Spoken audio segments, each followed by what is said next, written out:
Hello everyone, welcome to the 11th lecture of parliament. इस lecture में हम लोग बात करेंगे पार्लियामेंट के जो दो हाउसेस होते हैं, लोकसभा और राज्यसभा, इनकी ड्यूरेशन क्या होती है।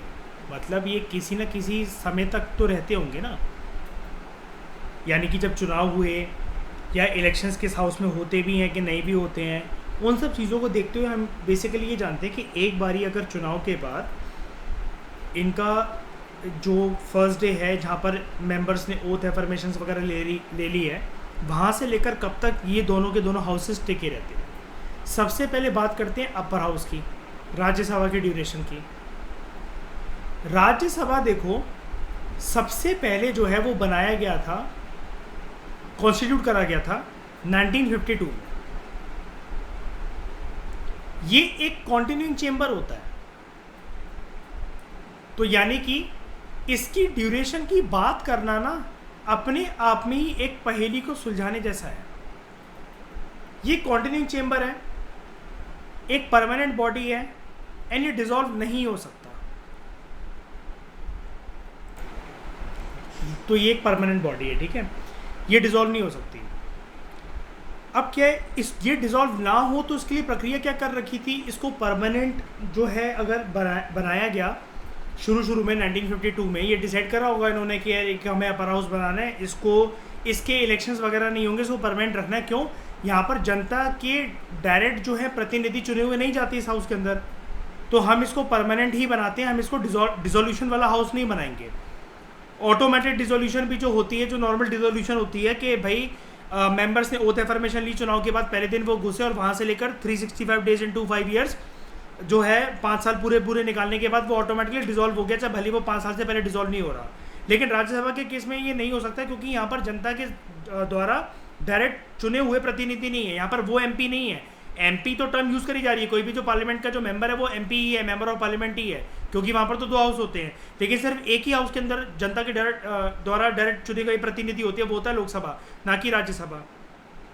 अब क्या होता है, इसके जो 1/3 जो मेंबर्स है ना, ये चीज़ देखने के लिए कि ये डिसॉल्व ना हो, यहाँ पर एक साथ जो है ना, एक ध्यान से सुनना, एक साथ जो है वो मेंबर्स को नहीं डाला गया था। फॉर एग्जांपल हरनीत, बताओ राज्यसभा के अंदर कितनी स्ट्रेंथ होती है, कितने मेंबर्स होते हैं राज्यसभा के?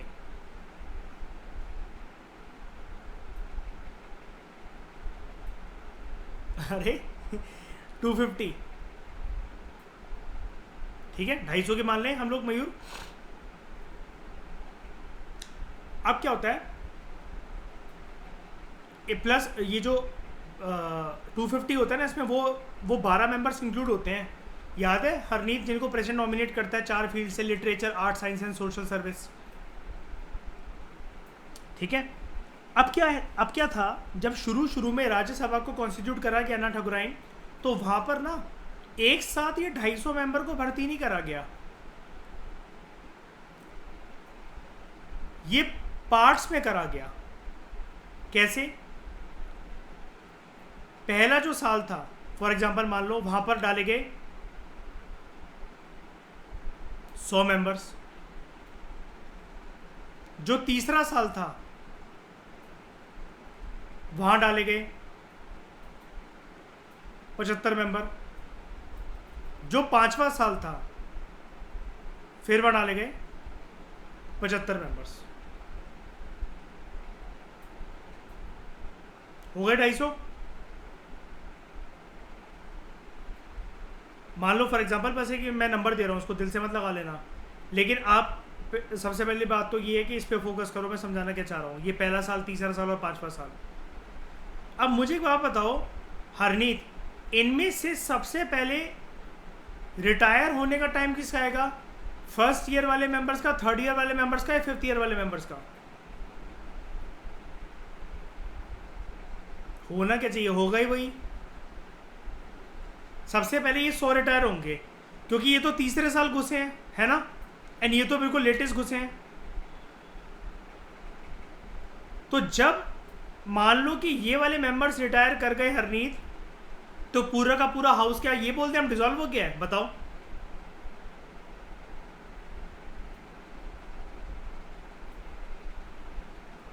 अभी मेंबर्स बाकी है ना, ये वाले मेंबर्स और ये वाले मेंबर्स बाकी नहीं दिख रहे हैं, इनका भी टाइम नहीं आया ना, इनको तो अपना टेन्योर कंटिन्यू करने दो पहले।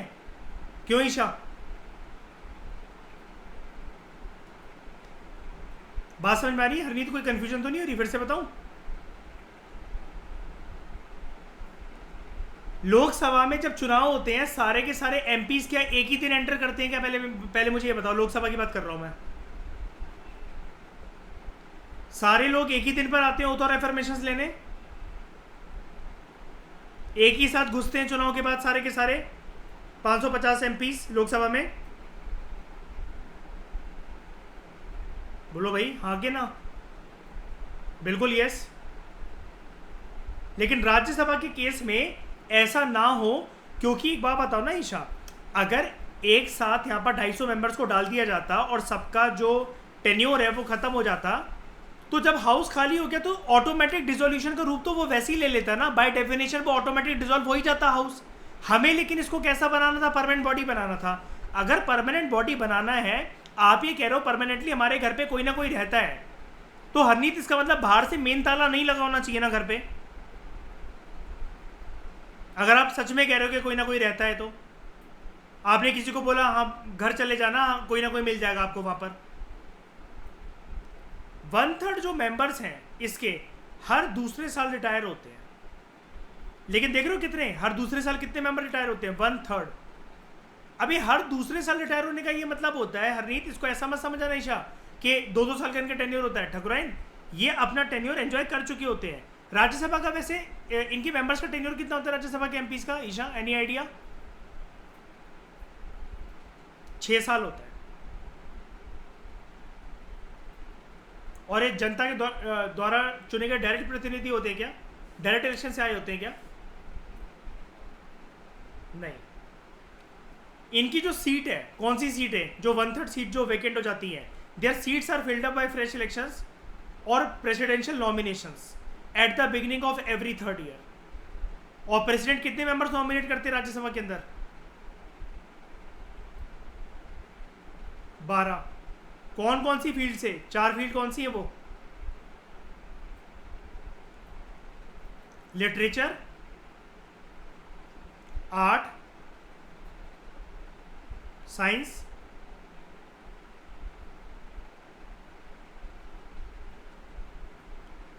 And social service. अच्छा, सचिन तेंदुलकर एक बारी एमपी बना था, तो हरनीत वो तो इन चारों कैटेगरी में से कहीं पर भी नहीं आता है।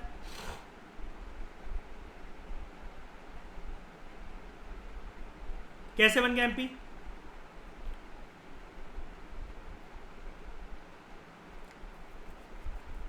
Sachin Tendulkar was an exception Isha, और मान लिया गया था ऐसा, मतलब जब ये मुद्दा उठा था कि क्रिकेट की फील्ड में उनके हाथ में जो टैलेंट है वो एक प्रकार का आर्ट ही है। जैसे कहते नहीं ये मेरा आर्ट है।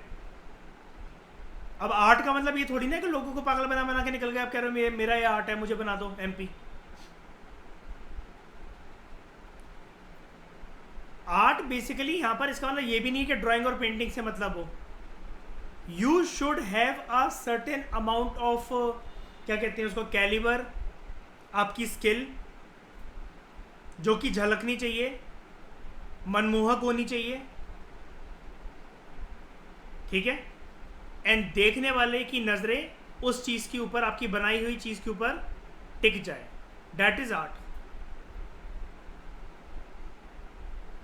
Sachin Tendulkar was an exception for MP, लेकिन उनके फिर क्रिकेट के टैलेंट को आर्ट ही बोला गया। जो रिटायरिंग मेंबर्स होते हैं वो री इलेक्शन के लिए एलिजिबल है और री नॉमिनेशन के लिए। अच्छा, यहाँ पर 2 अलग अलग चीज़ें लिखी हुई हैं, क्योंकि जो इलेक्शन से आते हैं वो तो इनडायरेक्ट इलेक्शन से आते हैं और 12 मेंबर्स नॉमिनेशन से आते हैं, तो वो कितने भी बार नॉमिनेट या इलेक्ट हो सकते हैं। हालांकि इनडायरेक्ट इलेक्शंस होते हैं उनके, लेकिन हो सकते हैं any number of times. MPs के लिए इसका मतलब हम ये बोल सकते हैं ना, चाहे ये लोकसभा हो चाहे राज्यसभा हो, हमारे देश में एमपी बनने के लिए मिनिमम एज तो निर्धारित है। लोकसभा में वो एज होती है कितनी? 25 साल। राज्यसभा में होती है 30 साल, इसलिए इसको हाउस ऑफ एल्डर्स भी बोलते हैं ना, ये बड़े हैं ना। लेकिन क्या कोई मैक्सिमम 10 ईयर गिवन है क्या हरनीत, कि इतने इतने टाइम तक ही, इतनी एज तक ही पर्सन एमपी रह सकता है?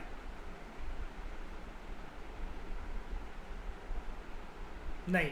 क्यों मयूर? राजनीतिक क्षेत्र में आपकी उम्र जितनी बड़ी हो उतना आपका अनुभव बड़ा होता है ना।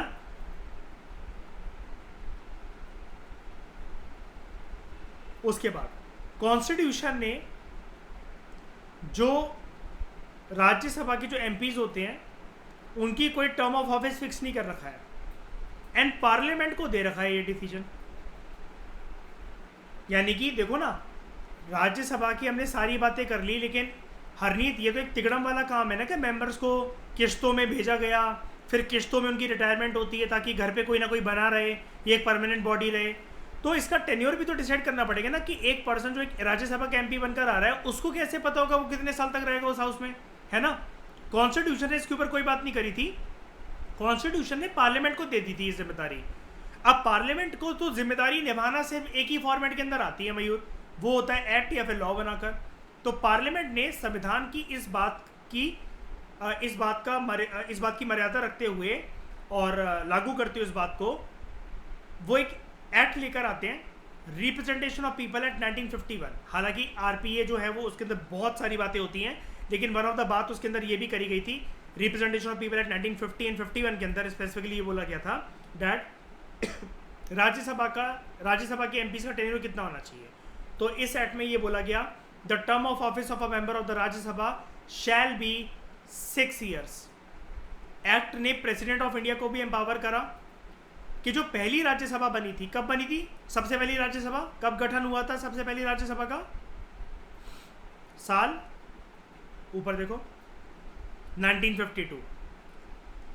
यहां पर ना प्रेसिडेंट को जिम्मेदारी दी गई थी to curtail the term of members chosen in the first Rajya Sabha, क्योंकि वो तो एक प्रकार से थोड़ा सा आप कह सकते हो ना Isha, hit and trial method था। देख रहे थे हम लोग कैसे बैठती है व्यवस्था, किस्तों में जो हम भेज रहे थे सारे के सारे एमपीज को, तो प्रेसिडेंट को ये पावर दी गई थी। फर्स्ट बैच के अंदर ना जब रिटायरमेंट की बारी आई ना हरनीत, तो बड़ा एक विचित्र फिनोमेना हुआ। क्या? लॉटरी सिस्टम से डिसाइड करा गया हु शुड रिटायर। यानी कि पहली राज्यसभा के अंदर हुआ क्या था, जैसा कि मैंने आपको बताया, किस्तों के अंदर ही भेजा गया ना, तो प्रॉपर तरीके से अगर मैं आपको बताऊं, फॉर एग्जांपल मान लो 250 के 250 जो थे वो मेंबर्स वो भेजे गए, एक साथ एंट्री ना करके, सॉरी किस्तों में एंट्री ना करके एक साथ भेज दिए गए। अब क्या हुआ, ये तो सारे के सारे एक ही बार में रिटायर हो जाएंगे ईशा, है ना। लेकिन राष्ट्रपति को ये जिम्मेदारी दी गई कि आप डिसाइड कर लो कि इस हाउस को परमानेंट हाउस कैसे बनाना है, एक साथ सारे रिटायर नहीं होने चाहिए। तो वही नौटंकी नहीं चलती है नहीं, जो एक मटका लो उसमें चिट्ठियां डालो, जिसका नाम आया वो बाहर। तो 1/3 जो मेंबर्स थे उनको इस लॉटरी सिस्टम से, इस बोल में जो चिट्ठी डालने की जो प्रक्रिया थी या जैसी होती है लॉटरी सिस्टम, उससे करके रिटायर कर दिया गया। यानी कि रिटायरमेंट पहले बैच के अंदर, क्या मैं ऐसा बोल सकता हूँ, राज्यसभा के लक फैक्टर के ऊपर बेस थी पूरी की पूरी, जिसका नाम आया उसका कट गया। लेकिन उसके बाद से व्यवस्था हमेशा के लिए ठीक हो गई, हमेशा के लिए इस लॉटरी सिस्टम से परमानेंट हाउस बन गया। बताओ, तो अगर कल को एक क्वेश्चन आ जाए हरनीत ठकुराइन के, राज्यसभा को परमानेंट हाउस या परमानेंट चेंबर बनाने के लिए सबसे पहली राज्यसभा के अंदर कौन सा सिस्टम चुना गया था कि वो परमानेंट हाउस आज के समय में आज भी परमानेंट हाउस है, तो आप क्या कहोगे, कौन सा सिस्टम? Lottery system.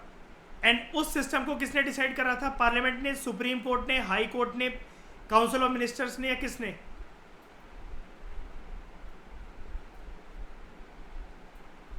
प्रेसिडेंट ने।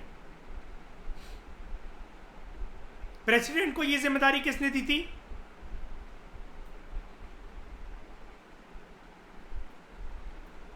पीपल एक्ट 1951 ने। ये एक्ट को कौन लेकर आया था? पार्लियामेंट। एंड अल्टीमेट बाप कौन था इन सब के प्रोसीजर को करवाने वाला? ये सब पार्लियामेंट को किसने बोला था? लेकिन क्या लोकसभा के लिए भी बोला था या फिर राज्यसभा के लिए, दोनों के लिए? किसके लिए? Only and only Rajya Sabha.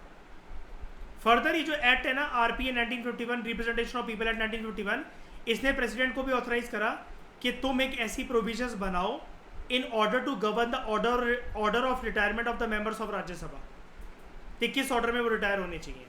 तो एक बार के लिए आप देख ही रहे हो यहाँ पर, क्यों हरनीत, जब लॉटरी सिस्टम से रिटायरमेंट करवाई दिया है उसके बाद तो सारी व्यवस्था ठीक हो गई। बाकी दो जो मेंबर्स रह गए हैं, जब तक उनकी रिटायरमेंट की बारी आएगी, फर्स्ट मेंबर्स तो जो स्लॉट है वो भर लिया जाएगा, जैसा कि मैंने आपको ऊपर बताया, यही वाली बात 100 वाली, 75 वाली और 75 वाली, है ना, ये चीज़ है। तो अंडर दिस प्रेसिडेंट ने एक ऑर्डर पास करा था, Rajya Sabha term of the office of members order 1952।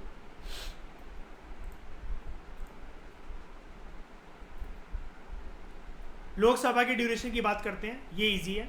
Rajya Sabha का पूरा खेल समझ में आया हरनीत ठकुराइन? किसी को कोई दिक्कत, कोई तिगड़म तो नहीं लगी? बता दो जरा।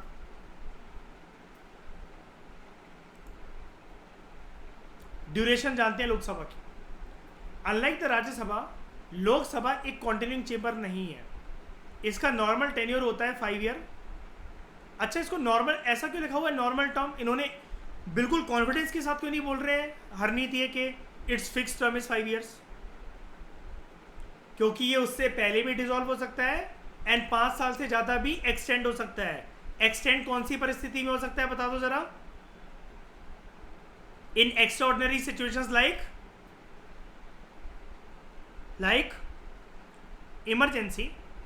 एंड 5 साल से पहले कैसे डिसॉल्व हो सकता है? नहीं, वो तो प्रोसीजर समझा रहे हो, लेकिन कौन करता है ये 5 साल से पहले डिसॉल्व? प्रेसिडेंट। किसके कहने पर? यस। कैसा पहले कभी हुआ है हमारे देश में? अरे क्यों, इंदिरा गांधी ने डिसॉल्व नहीं करवा दी थी पहले बांग्लादेश वॉर के टाइम पर? कह रही नहीं। नॉर्मल जो टर्म इसकी 5 ईयर्स है from the date of its first meeting. जब जनरल इलेक्शंस हो जाते हैं ना, मान लो कि चुनाव खत्म हो गए, ठीक है, रिजल्ट आ गया, जो पहली मीटिंग होगी ना लोकसभा के अंदर बैठकर, ठीक है, तो हरनीत उस दिन से डे 1 काउंट हो जाता है। उस डे 1 से लेकर 5 साल तक, वो 5वां साल का जो लास्ट डे है, उसके बाद वो ऑटोमेटिकली डिसॉल्व हो जाता है। President is authorize to dissolve the Lok Sabha at any time before the completion of 5 years and president के इस डिसीजन को किसी भी कोर्ट ऑफ लॉ में चैलेंज नहीं करा जा सकता। कोई मिला के किसी भी कोर्ट में, न्यायालय में नहीं करा जा सकता चैलेंज किसी के भी द्वारा। लेकिन प्रेसिडेंट क्या ये अपनी डिस्क्रिशनरी पावर से कर देता है? बताओ, ये कोई प्रेसिडेंट की डिस्क्रिशनरी पावर है? कौन बोलता है करने के लिए प्रेसिडेंट को ऐसा? क्यों बोलते हैं?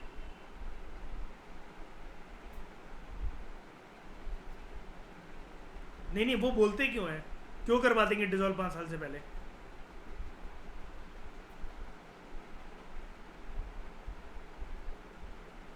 बताओ अरनीत। अरे बोलो पॉलिटिकल फैक्टर से सर, मुझे क्या लेना देना। ठीक है। फर्दर जो टर्म है लोकसभा की, it can be extended during the period of national emergency. Be नहीं है, ये बाय है। By a law of the parliament for 1 year. ध्यान से समझना इस चीज़ को हरनीत, लास्ट चीज़ है, ध्यान से समझना। लोकसभा का टेन्योर नॉर्मली कितना होता है? अभी आपने क्या पढ़ा? 5 साल। कम कब हो सकता है? जब प्रेसिडेंट पहले ही डिसॉल्व कर दें, PM plus council of minister के कहने पर। लेकिन एक्सटेंड कब हो सकता है? During a period of national emergency. National emergency कौन से आर्टिकल के तहत लगाई जाती है? Article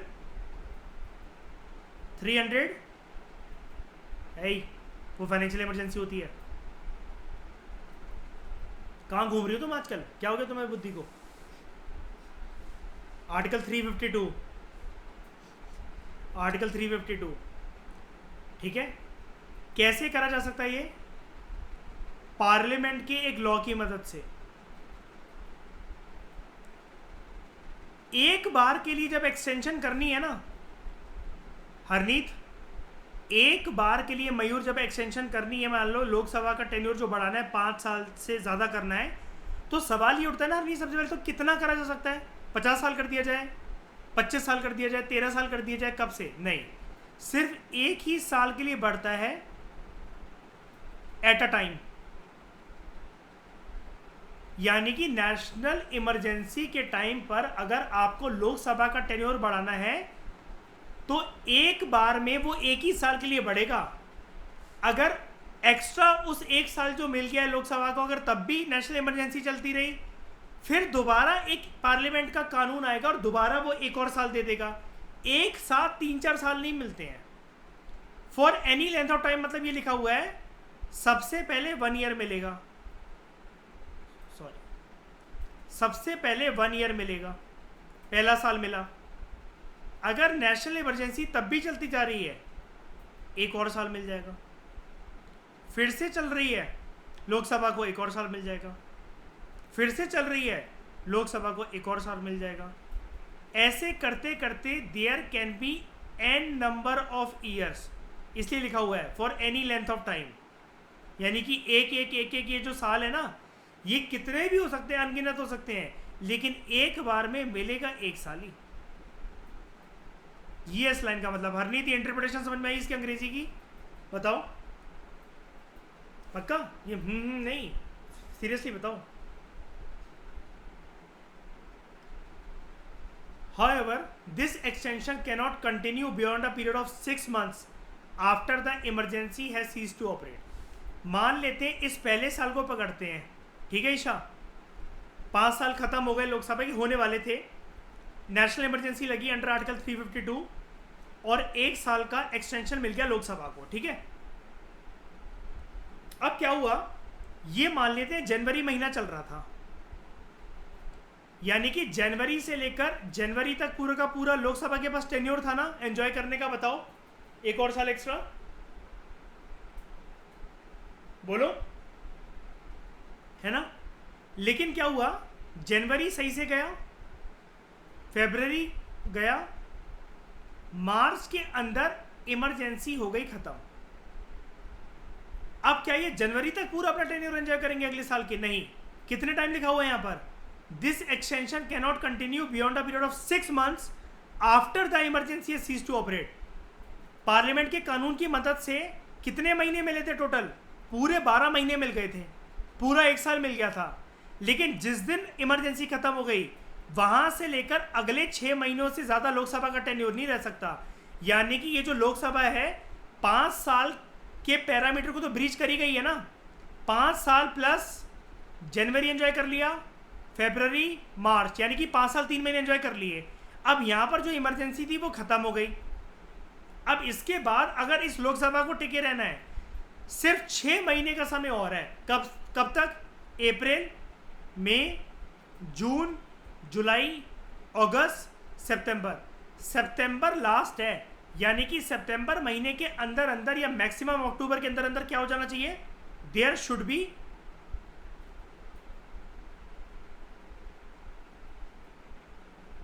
fresh elections.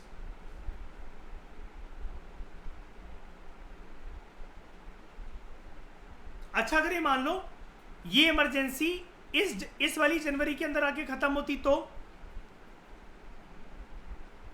जितना टाइम मिला था उतना हो गया ना, तो आपके 6 महीने और दिए जाएंगे इस लोकसभा को?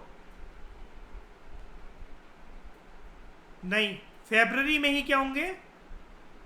उस साल की फरवरी में, मतलब इस साल वाली इलेक्शंस, फ्रेश इलेक्शंस। हरनीत, खिचड़ी तो नहीं पकी दिमाग के अंदर? समझ में आ गई ये वाली चीज? सर बताओ। अरे यार